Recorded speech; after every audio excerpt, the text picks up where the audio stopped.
श्री गणेश जी भगवान की जय। चौथ माता की जय। प्रिय दोस्तों, आज के हमारे इस वीडियो में हम आपके लिए बैसाख चौथ के पौराणिक कहानी लेकर आए हैं। हे चौथ माता, हे गणेश जी, आज इस व्रत कथा को सुनने वाले हर भक्त की सभी मनोकामनाएं पूर्ण करें, उनके जीवन से रोग और संकट का नाश करें और उन्हें शांति, समृद्धि और सफलता प्रदान करें।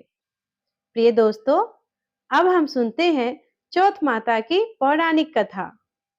एक समय की बात है, एक बूढ़ी माई अपने बेटे के साथ रहती थी। बूढ़ी माई 12 महीने के चौथ का व्रत किया करती थी। वो हर महीने के चौथ को 5 चूरमे के लड्डू बनाती, जिसमें से एक चौथ माता का, एक गणेश जी महाराज का, एक गाय का निकाल कर दान करती, एक अपने बेटे को खिलाती और एक खुद खाती थी। एक दिन बैसाख महीने की चौथ आई तो उसका बेटा पड़ोसन के घर गया और वहां चूरमा देखकर पूछने लगा। तो पड़ोसन बोली, आज बैसाख की बड़ी चौथ है, इसीलिए मैंने चूरमा बनाया है। तो वह बोला, मेरी माँ तो हर महीने चौथ का व्रत करती है। तब पड़ोसन बोली, तेरी माँ तो चौथ का व्रत नहीं करती है, उसे तो देसी घी की लड्डू खाने की आदत हो गई है। तेरी मेहनत की कमाई बर्बाद करती है, सारे लड्डू खुद खा जाती है और तुझे खाने के लिए एक लड्डू देती है। वो लड़का पड़ोसन की बातों में आ गया और अपनी माँ से बोला, माँ, तुम घी के लड्डू खाती रहती हो और मुझे बस एक लड्डू देती हो, इसीलिए अब से तुम्हें यह चौथ का व्रत करना छोड़ना होगा। तब माँ बोली, बेटा, मैं तो चौथ माता का व्रत तेरी सुख शांति के लिए करती हूँ, मैं यह व्रत करना नहीं छोड़ सकती। इस पर बेटा बोला, यदि तुम यह व्रत नहीं छोड़ सकती तो मैं कमाने के लिए दूसरे देश जा रहा हूँ। माँ बोली, बेटा, यदि तुम मुझसे नाराज होकर विदेश जाना चाहते हो तो यह चौथ माता के आंखें अपने साथ लेते जाओ। यदि तुम पर कोई संकट आए तो चौथ माता और विनायक जी को याद करके इन्हें डाल देना, तुम्हारे सारे संकट दूर हो जाएंगे। उन आंखों को लेकर वो लड़का विदेश चला गया। रास्ते में उसे एक खून से भरी नदी मिली, जिसे पार करना असंभव था। तभी उसे अपनी माँ की बात याद आई।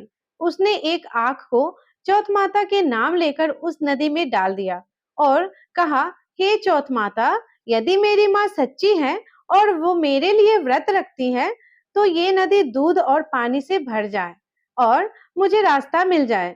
लड़के के ऐसा कहते हुए ही नदी दूध और पानी से भर गई, उसे रास्ता मिल गया।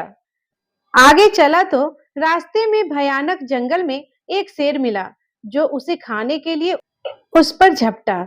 उसने एक आंख चौथ माता को याद करके उस शेर की ओर फेंक दिया। शेर भी पीछे हट गया।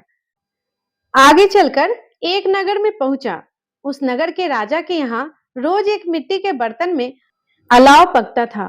वो अलाव तब पककर तैयार होता था जब उसमें एक आदमी की बलि दी जाती थी, यानी एक आदमी को बर्तन के साथ चुन दिया जाता था। उस लड़के ने देखा कि नगर में एक बूढ़ी माई अपने घर के बाहर बैठी आटा पीसती जा रही है और रोती जा रही है। लड़के के पूछने पर वह बूढ़ी माई बोली, बेटा, आज मेरे इकलौते बेटा का अलाव में जलने की बारी है। यह सुनकर वह बोला, बूढ़ी माई, तुम मुझे जल्दी से खाना खिला दो, तुम्हारे बेटे की जगह मैं जाऊंगा। बुढ़िया माई के मना करने पर भी वो नहीं माना। राजा का बुलावा आने पर हाथ में चौथ माता की आंखें और एक जल का लोटा लेकर अलाव में बैठ गया। दूसरे दिन अलाव पककर तैयार हो गया। जब अलाव के बर्तन निकाला तो बर्तन से आवाज आई, धीरे धीरे करो भाई, अंदर मैं बैठा हूँ। बुढ़िया माई के आश्चर्य का ठिकाना नहीं रहा।